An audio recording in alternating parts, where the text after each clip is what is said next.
Hi, my name is Amy Walsh, and this is Goals tous ensemble. Join me for my movement class.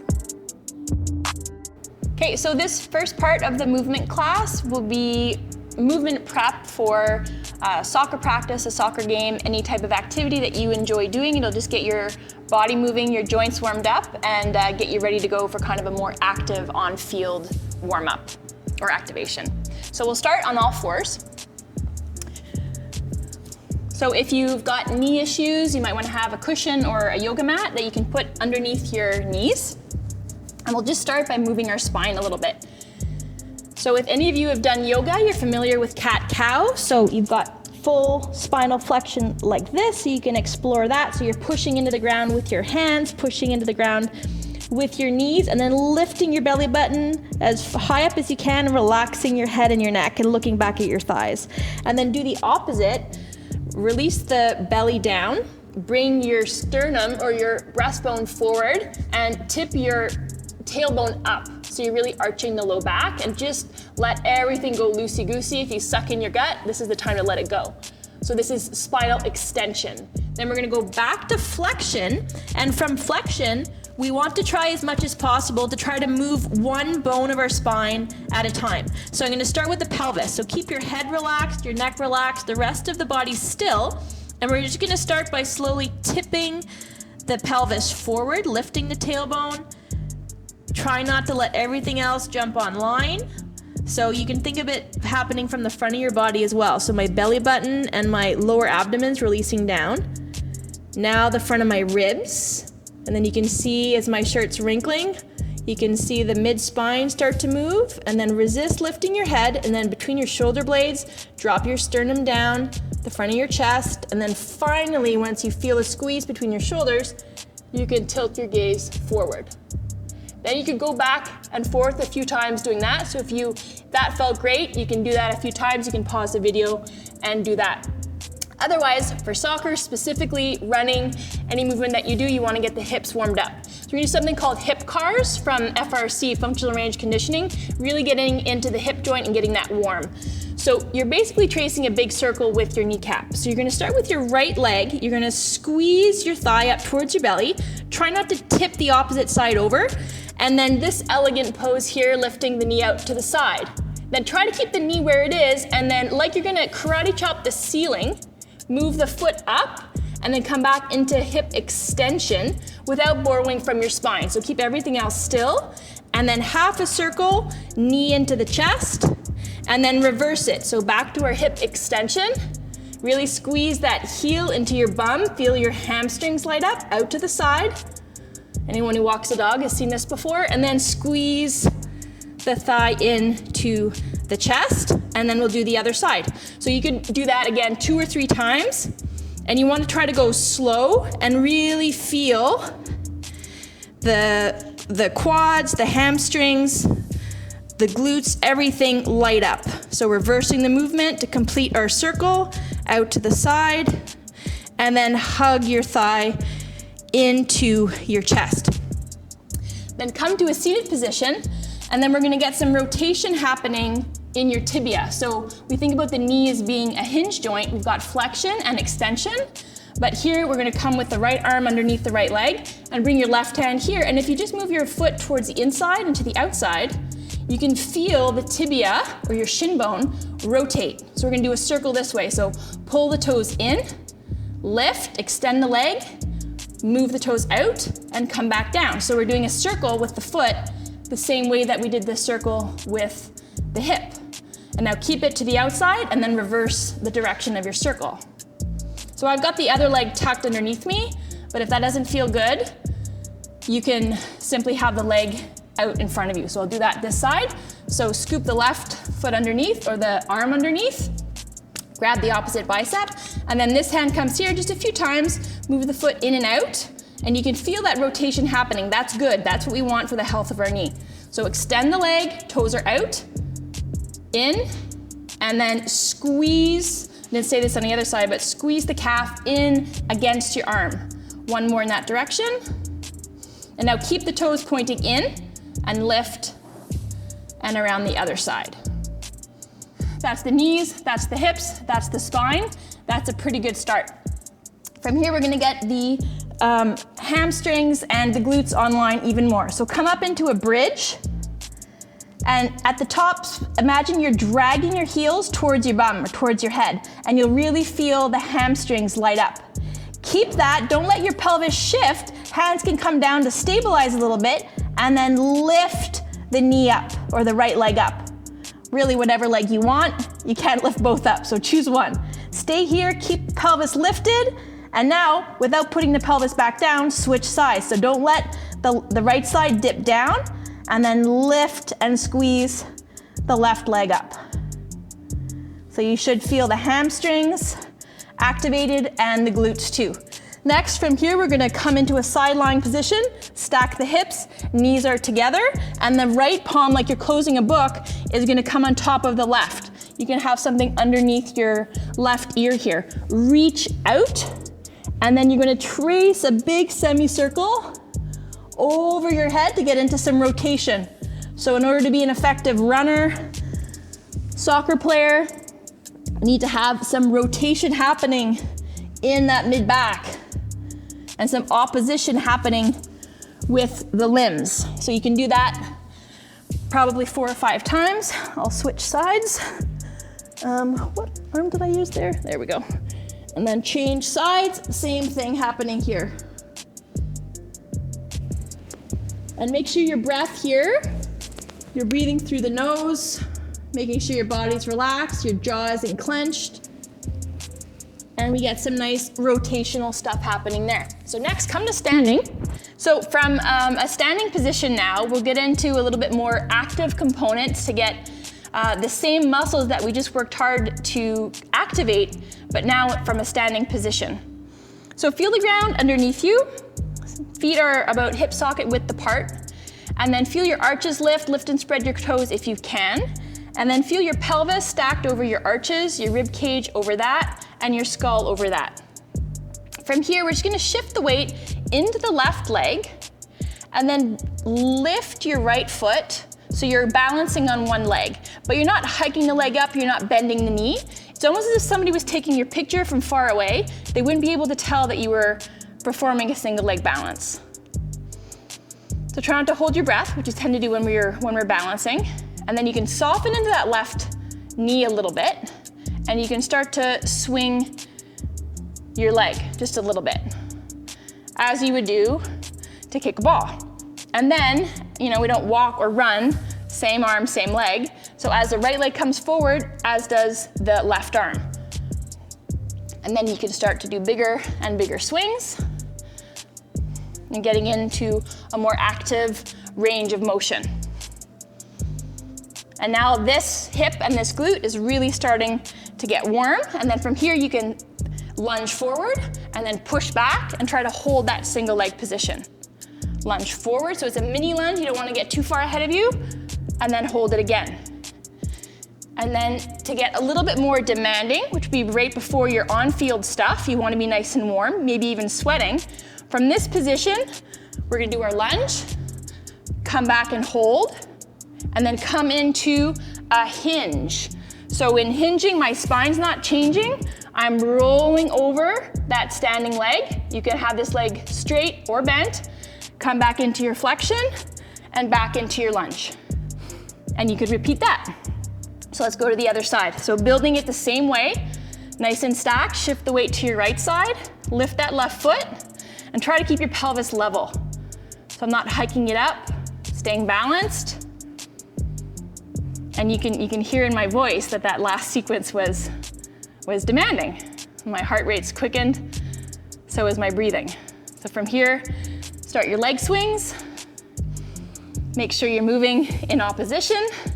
And you can see here too the importance of our thoracic twisting. So you want to have freedom in your upper body to get your power when you strike the ball. And then from here, come up, hold your hip flexion, step out to your lunge, not too far, and then push it back and try to stick it. If you have to put your foot down to get your balance, like I just did, no problem. So shorter lunge, and then more dynamic, stick and hold. And then from here, from our hip flexion, we layer on our hinge, back up to our flexion, lunge, back up to our hinge. And from there, you would get more active with your on-field preparation. But hopefully you're warm, you're feeling good, and you're ready to go. Okay, so this next portion is something that you could use after a run, a workout on your own, or a great on-field post-game, post-practice. So as soccer players, I know I played for the national team for 10 years, I crammed these little piggies into 2 small cleats. So if you can, get the cleats off, get the socks off, and get to know and love your feet and your toes. So what I like to do is here we can cross this extended leg with the right foot, and then you're going to take your left hand and you're going to interlace the fingers into the toes and then really get in there and make friends here between your fingers and your toes. And then what we're going to do at first is we're going to squeeze. So we're going to adduct. We're coming in towards them. So my hand will do what I want you to do here with your feet and the fingers interlaced. So you're going to squeeze the toes against the fingers, like you're trying to crush them. And next we're going to abduct. So now we're gonna widen. So I'm stretching my fingers apart and hopefully making more space in between my toes. Next, we're going to extend the toes. So I'm pulling them back towards the top of my foot and flex the toes. You do that a few times. Next, holding your ankle still, see if you can just get the midfoot, so in between your heel and the ball of your foot, to kind of move and bend in and out. Invert and evert, go in the other direction. Great, and we'll do the other side. So if you wanted to spend more time there, please do. Toes do not get enough love, and that, of course, is what everything else is built upon. So if there's dysfunction in the foot, there's usually some dysfunction up the chain as well. So we start by squeezing.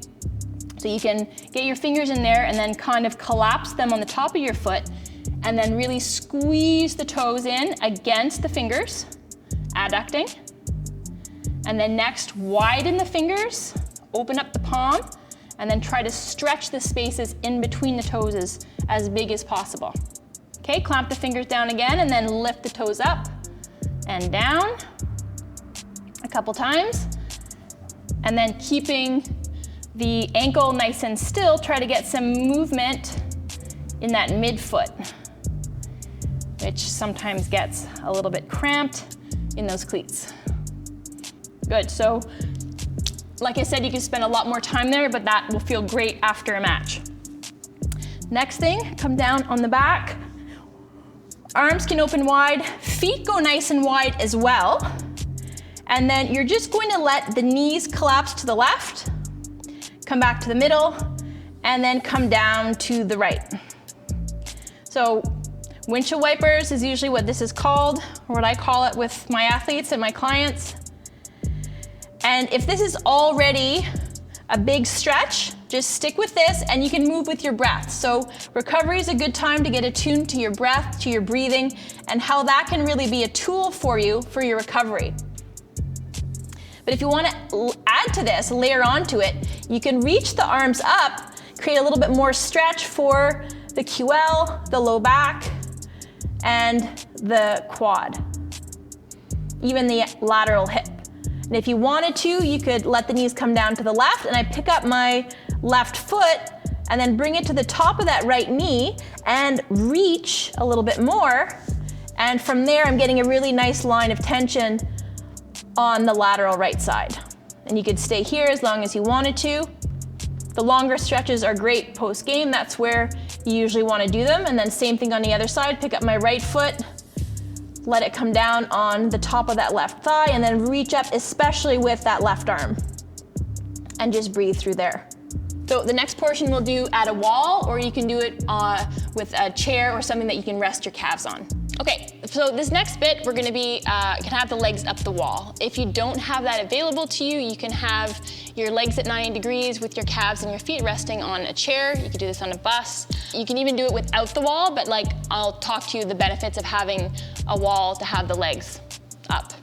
So you kind of cannonball yourself in, send the legs up, And then once you get up here, if the flexibility of your hamstrings is a limiting factor, all you have to do is scoot your bum back to have more of an angle between your trunk and your legs, but that's all good. You just want to be comfortable. First off, the whole point of all this is to get your body to flip the switch to move from a sympathetic, like your fight or flight, the go, go, go adrenaline stuff from your game or your practice or your workout, to get it to the chill out parasympathetic nervous system. So I want to be able to teach you to flip that switch easily.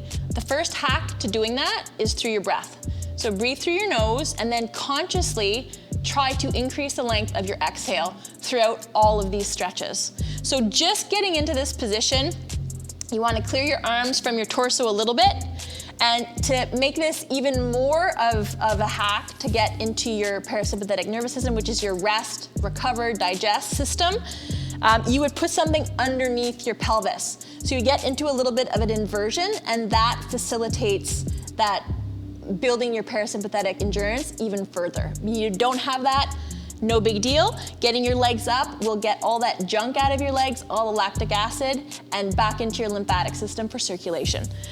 So from here, you're just gonna start and by pumping that system by just moving into plantar flexion and dorsiflexion.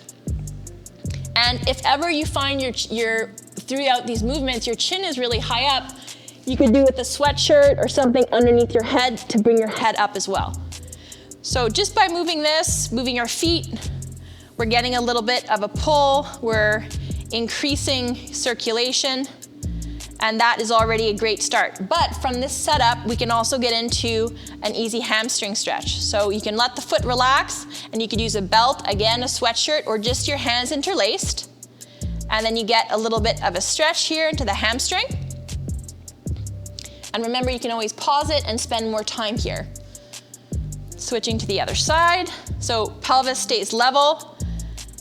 And then you could even do those same foot movements from here to increase the pull here on the posterior chain. From here, bend the knees a little bit, and you might have to scoot your body back, and then go into that figure 4 position. So we cross the left leg over the right leg, and you can relax, or you could be a little bit more active, trying to send the left knee towards the wall. If you need a little bit more, you could thread the needle, move the hands through, and then bring the foot away from the wall and increase the stretch that way. Switch to the other side. Again, spending more time here if you need. So this is all you need to do. Back away from the wall if it's too intense. So again, cueing your breathing, being aware of it, feeling it all the way around your spine.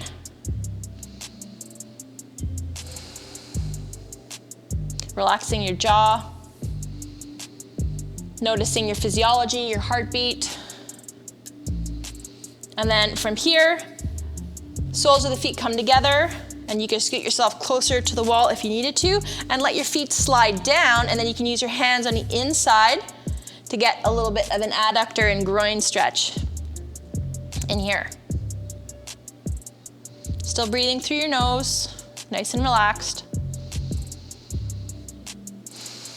From here, you could go with the legs really far apart. You could do a myriad of other things, but those are the 3 stretches that we're going to address. And then I'm just gonna get you into a little bit of breath work that, again, will further accelerate your body's ability to recover. So to end, you're gonna breathe in for 4, you're gonna pause for 4, and then you're gonna breathe out for 6, and then pause for 4. So you can make this little okay mudra. A mudra is a yoga word for seal. So index finger and thumb come together, and then make it really soft so they're touching but almost imperceptibly, and you can hopefully feel your heartbeat. If you can't feel your heartbeat there, you can move a hand or 2 hands to your chest and then use your heartbeat there as like your inner metronome for your count. So it's not my count, it's not you counting seconds, it's heartbeats that will time your breath. So let your eyes softly close. And we'll go through it once, but ideally you're doing this for 5 to 10 cycles of breath. So inhale for a 4 count. Hold for 4.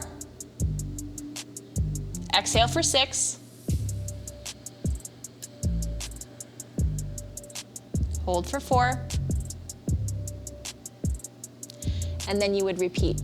So this is a great kind of set of exercises and breath work that you could do before bed. If you have a late night game or you're feeling anxious, it's an awesome setup. And remember that inversion is a really great way to get into that parasympathetic nervous system. So I hope you enjoyed it. That's recovery. And remember, at any time you needed to stop the video to spend more time on something, please do that.